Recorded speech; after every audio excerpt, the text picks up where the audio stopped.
السلام علیکم ورحمۃ اللہ وبرکاتہ۔ بسم اللہ الرحمن الرحیم۔ عزیز طلبہ، حدیث مبارکہ کے آج کے سبق میں ہم حدیث نمبر 157 سے شروع کرنے لگے ہیں، توجہ کیجیے گا۔ بسم اللہ الرحمن الرحیم۔ عن رفاعۃ بن رافع رضی اللہ تعالی عنہ قال كنا نصلی وراء النبی صلی اللہ علیہ وسلم۔ حضرت رفاع بن رافع رضی اللہ تعالیٰ عنہ سے روایت ہے کہ ہم لوگ رسول اللہ صلی اللہ علیہ وسلم کے پیچھے نماز پڑھ رہے تھے۔ فلما رفع راسہ من الرکعۃ، جب آپ صلی اللہ علیہ وسلم نے رکوع سے سر اٹھایا، قال، اور کہا، سمع اللہ لمن حمدہ، فقال رجل وراءہ، تو آپ کے پیچھے ایک شخص نے کہا، ربنا ولک الحمد حمدا کثیرا طیبا مبارکا فیہ، یہاں تک۔ ترجمہ دیکھ لیں کہ اے ہمارے رب، آپ ہی کے لیے ساری ہی حمد، بہت زیادہ حمد، بہت پاکیزہ اور مبارک حمد ہے۔ فلما انصرف، جب رسول اللہ صلی اللہ علیہ وسلم نماز سے فارغ ہوئے، قال من المتکلم، آپ صلی اللہ علیہ وسلم نے فرمایا، یہ کہنے والا کون ہے؟ آنفا، من المتکلم آنفا، قال، اس نے عرض کیا، انا، میں۔ قال رأیت، آپ صلی اللہ علیہ وسلم نے فرمایا، رأیت بضعۃ وثلاثین ملکا، میں نے 30 سے کچھ اوپر فرشتوں کو دیکھا، یبتدرونہا، وہ باہم مسابقت کر رہے تھے، آگے بڑھنے کی کوشش کر رہے تھے، ایہم یکتبھا اولا، کہ کون اس کو پہلے لکھے گا، کون اس کو پہلے لکھے گا۔ مطلب یہ ہے عزیز طلباء کہ یہ اتنا مبارک کلمہ ہے کہ اس کے لکھنے کے لیے 30 سے زیادہ فرشتوں کی جس مسابقت کا ذکر ہے، اس کا خاص سبب غالباً اس بندے کی دل کی کیفیت تھی، جس کیفیت سے اس نے اللہ کی حمد کا یہ مبارک کلمہ کہا تھا۔ ان حذیفہ رضی اللہ تعالی عنہ ان النبی صلی اللہ علیہ وسلم کان یقول بین السجدتین، حضرت حذیفہ رضی اللہ تعالیٰ عنہ سے روایت ہے کہ رسول اللہ صلی اللہ علیہ وسلم دونوں سجدوں کے درمیان جلسہ میں کہا کرتے تھے، رب اغفر لی، اے اللہ میری مغفرت فرما۔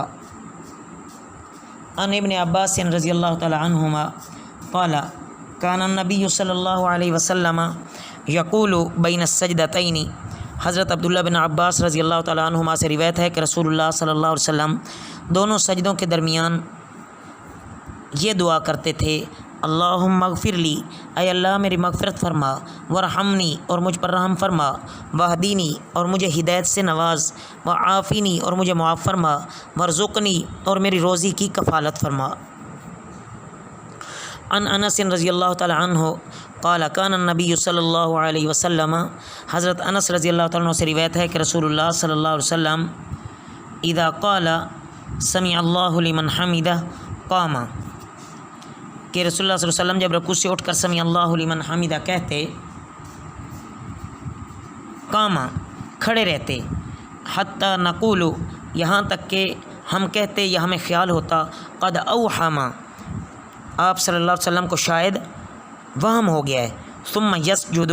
پھر سجدے میں جاتے، ویقعد بین السجدتین، اور دو سجدوں کے درمیان میں بیٹھے رہتے،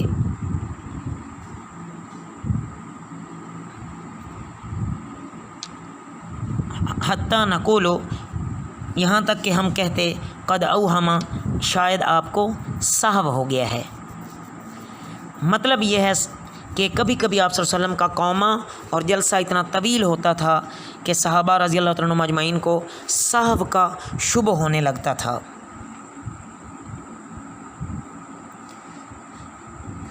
رکوع اور سجدہ کی طرح قومہ اور جلسہ میں بھی آپ صلی اللہ علیہ وسلم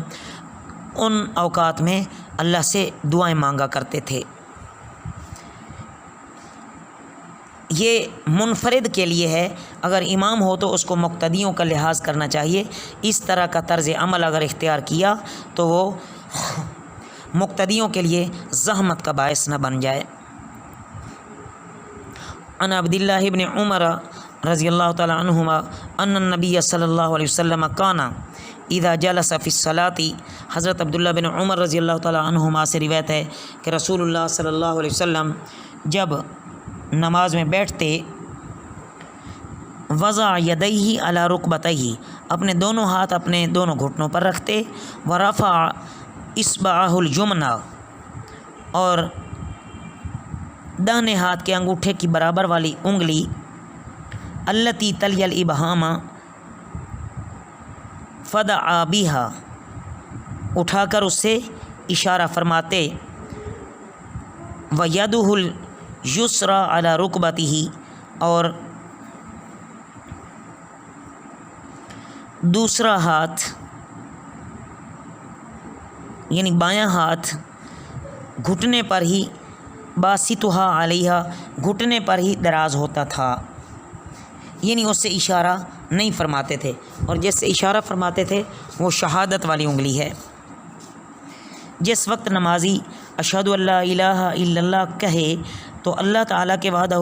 لا شریک ہونے کی شہادت دے رہا ہو، تو اس وقت اس کا دل بھی توحید کے تصور اور یقین سے لبریز ہو،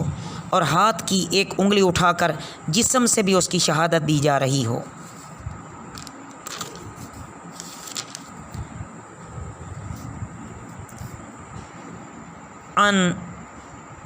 مشکات شریف کے حوالے سے ہے کہ شہادت کی انگلی سے یہ اشارہ کرنا شیطان کے لیے لوہے کی دار چھری اور تلوار سے زیادہ تکلیف دہ ہوتا ہے، لہٰذا اس لیے اس کا خاص اہتمام کرنا چاہیے، غفلت نہیں کرنی چاہیے۔ بہرحال ان عبداللہ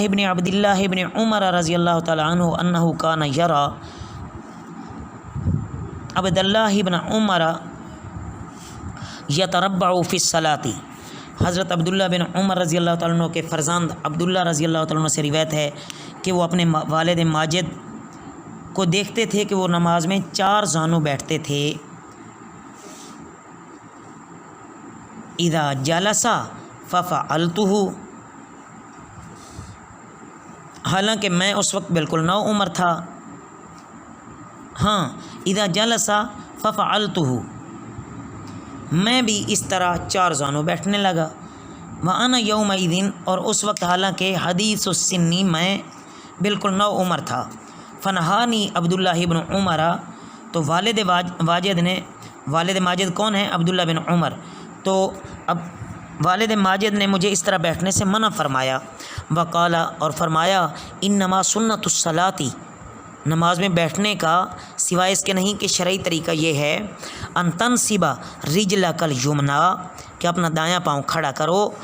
وتثنی الیسری، اور بایاں پاؤں موڑ کر بچھاؤ، فقلت، میں نے عرض کیا، انک تفعل ذلک، خود آپ تو 4 زانوں بیٹھتے ہیں، فقال، تو انہوں نے فرمایا، ان رجلای لا تحملانی، لا تحملانی، کہ میرے پاؤں اب میرا بوجھ نہیں برداشت کر سکتے۔ مطلب یہ ہے عزیز طلبہ کہ اگر کوئی مجبوری ہو تو پھر تو درست ہے، ورنہ مسنون طریقہ وہی ہے جس کو افتراش کہتے ہیں، کہ جس میں بایاں پاؤں بچھایا جائے، اس پر بیٹھا جائے، اور دایاں پاؤں کھڑا کیا جائے کہ اس کی انگلیاں قبلہ رخ ہوں۔ اللہ رب العزت ہمیں ان پر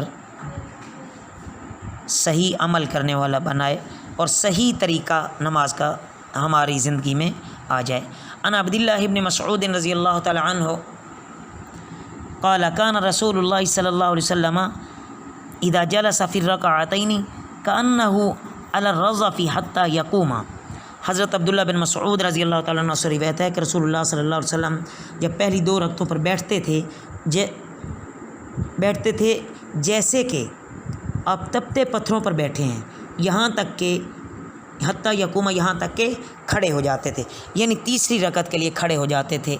باقی یہاں مطلب یہ ہے کہ صرف عبدہ و رسولہ تک، یعنی دوسری رکعت میں اگر 4 رکعتوں والی یا 3 رکعتوں والے مثلا فرض ہے مغرب کا، یا 4 رکعتوں والی نمازیں ہیں، تو بس دوسری رکعت میں عبدہ و رسولہ تک پڑھ کے، مراد اس سے یہ ہے، اس حدیث کی اصل روح یہ ہے کہ عبدہ و رسولہ تک پڑھ کے جلدی سے ہی کھڑا ہو جانا چاہیے۔ اللہ ہمیں صحیح عمل کی توفیق عطا فرمائے۔ وما علینا الا البلاغ المبین۔